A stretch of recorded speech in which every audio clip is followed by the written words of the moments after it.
অনন্ত, মেহেদি পাতা দেখেছ নিশ্চয়ই।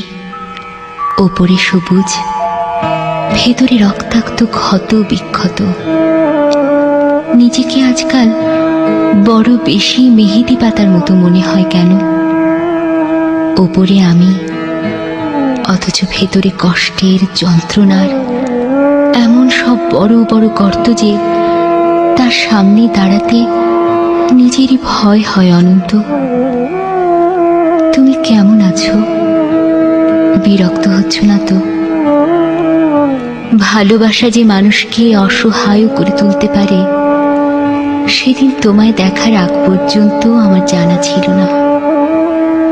তোমার উত্তম ভালোবাসার দুটি জ্বালিয়ে পুড়িয়ে ছাড়খাড় করে ফেলেছে আমার ভেতর, আমার বাহির, আমারই হাতে গড়া আমার পৃথিবী।